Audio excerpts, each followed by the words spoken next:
Yeah, I think at this time of year, it's about surviving and moving on. And that's really what it's about. There wasn't a lot of rehashing.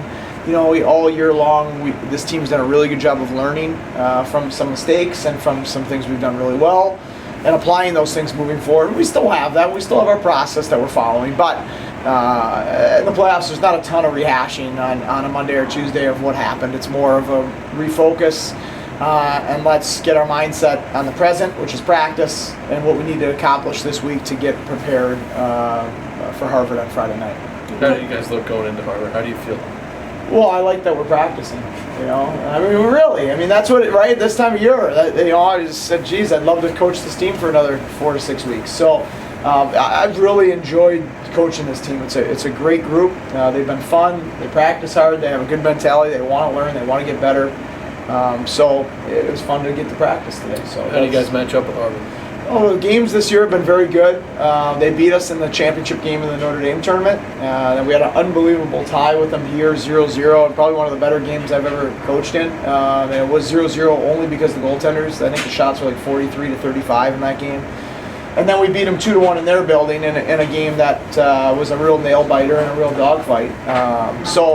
We're 1-1-1 against them. They're one of the most talented teams in the country.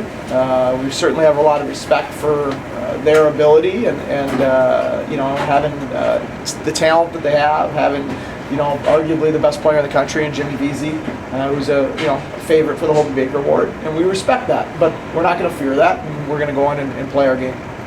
When you look at a team that certainly has a lot of talent, like you say, but the last 2 games you've held them to 1 goal combined. That has to give your defense some kind of confidence. Yeah, I think that we've done some good things. We've defended the front of the net well. We've blocked shots well. We've cleared rebounds well. And then Kazi's been our difference maker, right? They have a lot of difference makers, and then certainly their biggest one is Vesey. We have difference makers, and our biggest one is Kasdorf. He's been very good against them, and I think that we've done a good job of helping Kazi in the last 2 games against Harvard on clearing rebounds and not giving them a dramatic amount of second and third chances, which will be important again this weekend. They're going to get chances. They're a great offensive team. I think they have the #1 power play in the nation. They have the best player, arguably in the nation. So they're going to get chances. You want to really limit the easy chances they get. Easy chances come from rebounds. Easy chances come from turnovers. Easy chances come from face-offs, and easy chances come from power plays. Those are chances that they don't have to work that hard for. So let's limit their easy chances with our puck decisions, with being hard on face-offs, with staying out of the penalty box, and clearing rebounds. And if we can do that, then we've made them earn their chances, and then we'll take our chances from there. Seth, this might be a tough question to answer, but as the games go on, if they end up being close and low scoring, low scoring games, does that favor this team or that being that it is in their home building? Yeah. Their building's not an intimidating building to play in. And we'll have a great fan base out there. We have a huge contingent in Boston. We have big crowds in Boston when we go play there. Our pep band will be out there. So they're hard to play against in their building because of how good they are, not because it's not like playing at Union or at Yale or at Cornell where the crowd is intimidating. We're comfortable in a lot of games. Obviously we won a pretty high scoring game on Saturday night, and we were down 3-0. We had to have our offense bail us out a little bit, but we're also obviously very comfortable in 2-1 type of games because we've been very good in those games this year.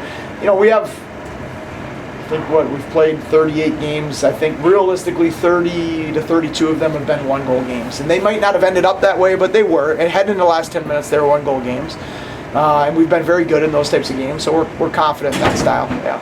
Seth, I know the focus is on this series this weekend, and you would never lose sight of that. But in the big picture, are you guys aware of where you stand and what it would take to continue to play past this tournament? And what's the feeling on that? Well, yes and no.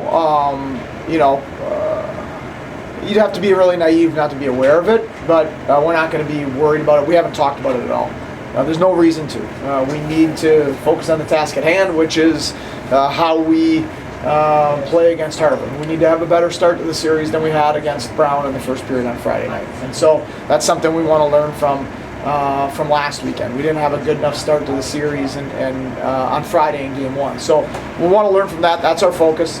I think from my perspective, I'm taking it more as an approach of like it would be, say, in the NHL playoffs, where win in advance instead of worried about what the computer rankings and all those things are. Have we earned the right to be on the bubble? Yeah, we have, for the good or bad of that. But I haven't spent a lot of time analyzing that. I know what's in front of us, and that's Harvard, and we need to get through them.